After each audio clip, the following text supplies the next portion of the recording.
আসসালামু আলাইকুম, সবাই কেমন আছেন? আশা করি সবাই ভালো আছেন। নতুন একটি ভিডিওতে সবাইকে স্বাগতম। তো আজকের ভিডিওতে আমি একটি কুইজ গেম খেলবো। দেখতে পাচ্ছেন এখানে আরও অনেকে আছে। সবাইকে আমি একটি করে প্রশ্ন করব। এই প্রশ্নের উত্তর যে দিতে পারবে তাকে আমি একটা গিফট দেবো। তো শুরু করছি আজকের কুইজ খেলা। তো চলুন শুরু করি। তো গাইজ দেখতে পাচ্ছেন এখানে চারজন ব্যক্তি বসে আছে। এই চারজনকে আমি প্রশ্ন করব। সেই প্রশ্নের উত্তর দেখা যাক কে দিতে পারে। তো আমি প্রথমে এই পাশের এই যে আমাদের দলনেতাকে আমি প্রশ্ন করব প্রথমে। আমি রাকিবকে একটা প্রশ্ন করতে চাচ্ছি, সেটা হচ্ছে রাকিব, একটা জগে একটা ডিম সেদ্ধ করতে যদি 5 মিনিট সময় লাগে, তাহলে 2টো ডিম সিদ্ধ করতে কত মিনিট সময় লাগে? 5 মিনিট। বাহ, কারেক্ট অ্যান্সার। এই প্রশ্নের উত্তর তুমি কিভাবে দিলে একটু বুঝিয়ে দাও প্লিজ। উত্তরটা আমি এইভাবে দিলাম, যেহেতু জগ একটাই, পানি তো হিট তো দিতে আর ডবল সময় লাগে, একই সময় লাগবে। যতগুলোই দেওয়া হয় সেই একই সময় লাগে। বাহ রাকিব, তুমি এটা ব্রিলিয়ান্ট স্টুডেন্ট, বোঝা যাচ্ছে। তুমি কোন ক্লাসে পড়াশোনা করো? যেমন দ্বাদশ শ্রেণীতে অধ্যয়নরত হয়েছি। আচ্ছা, তোমার সাবজেক্ট? মানবিক। ও আর বিস্তারিত বলবো না। তো তুমি কোন বিদ্যালয়ে এই মুহূর্তে তুমি অধ্যয়নরত আছো? Benapole degree college. Benapole degree college. এই কলেজটা কোথায়? এটা কি আদৌ বিদ্যালয়?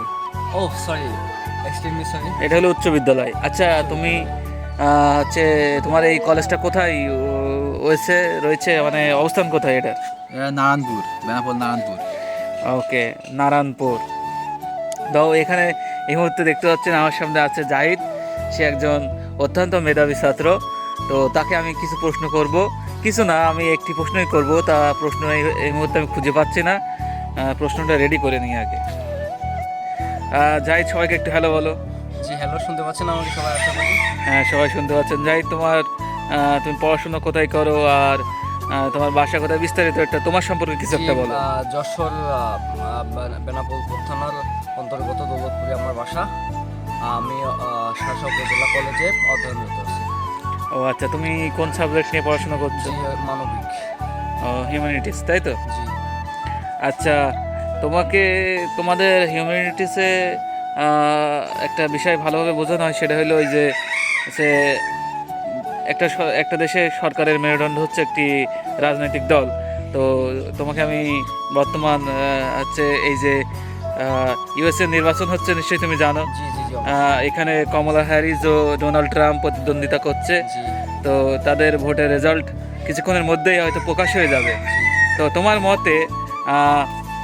তোমার মতে যে কোন প্রার্থী যদি ভোটে পাশ করে ভালো হবে বিশ্ব রাজনীতির জন্য, এটা তোমার মতে কি মনে হয়, যে কমলা হ্যারিস নাকি ডোনাল্ড ট্রাম্প? জি, আমার মতে কমলা হ্যারিস, উনি যদি বিজয় লাভ করে তো বিশ্ব রাজনীতির একটা জন্য ভালো হবে। তবে রিপাবলিকানরা এগিয়ে আছে। হ্যাঁ, এটা তো আমরা সকলেই দেখছি যে রিপাবলিকানরাই এগিয়ে আছে।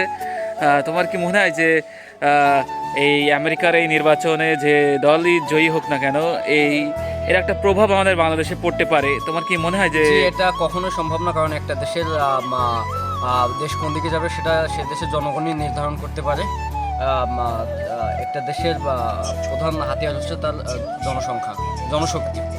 অতএব জনশক্তি যেদিকে দেশটা প্রচারিত করবে, দেশটা সেই দিকেই ধাবিত হবে। এক্ষেত্রে আমার মনে হয় না বহিরাগত শক্তি কোনো প্রভাব ফেলতে পারে। ওকে, যাই, তুমি অত্যন্ত সুন্দরভাবে তোমাকে যে প্রশ্নটি করা হয়েছিল সেটা তুমি সুন্দরভাবে বিশ্লেষণ করেছো। Thank you. আমি এ পর্যায়ে আমি বক্তব্য ছোট্ট একটি প্রশ্ন করব। এই যে পাশে দেখতে পাচ্ছেন বসে আছে মেহেদি হাসান, আমি তাকে একটি প্রশ্ন করব। তাকে যে প্রশ্নটা আমি করতে চাচ্ছি সেটি হচ্ছে যে এই যে আমাদের বর্তমান বাংলাদেশের যে পরিস্থিতি, এই পরিস্থিতিতে যেহেতু আজকের এই ইউএসএর নির্বাচন হয়ে গেল, বা এখনও কিছুক্ষণের মধ্যেই যে 47তম প্রেসিডেন্ট নির্বাচনের কি প্রেসিডেন্ট হলো সেটা রেজাল্টটা চলে আসবে। তো আমি যে প্রশ্নটি করতে চাচ্ছি, জাহিদ যেমনটা বললো যে বাইরের রাষ্ট্রের কোনো প্রভাব বাংলাদেশে পড়বে না, তো আমি যে প্রশ্নটি করতে চাচ্ছি সেটি হচ্ছে যে আমাদের দেশে ইসলামিক দল আছে, সেই দলের একটা ব্যাপক সম্ভাবনা আমরা দেখতে পাচ্ছি। তো এই মুহূর্তে জনগণের যে মতামত সেটাও দেখতে পাচ্ছি যে ইসলামিক দলের পক্ষে যাচ্ছে। তো তোমার কি মনে হয় এই দেশে কি ইসলাম প্রতিষ্ঠা করা সম্ভব, বা কি করলে সম্ভব হতে পারে? এদেশে ইসলাম আসলেই আমাদের যে দল আছে জামাতে ইসলাম, তারা যদি আসে অবশ্যই দেশের কল্যাণ চাবে। কল্যাণ বাদে আসলে যে কোনো দল আছে বিগত দিনে যা করেছে এগুলো আসলেই খুব খারাপ। তাছাড়া তাছাড়া ইসলামিক দল তো আসবে, আসার একটা সম্ভাবনা দেখতে পাচ্ছি আমরা। এখানে শুধু যে উন্নয়ন হবে তা না, ইসলাম কি আসলে প্রতিষ্ঠা করা সম্ভব এদেশের মাটিতে, এই বিষয়ে যদি কিছু বলতে। জি, ইসলাম কি প্রতিষ্ঠা করা সম্ভব এদেশে? ইসলাম আসলে প্রতিষ্ঠিত যদি মানে আল্লাহ এটা নির্ধারণ করবে, কারণ আল্লাহ সর্বশক্তিমান।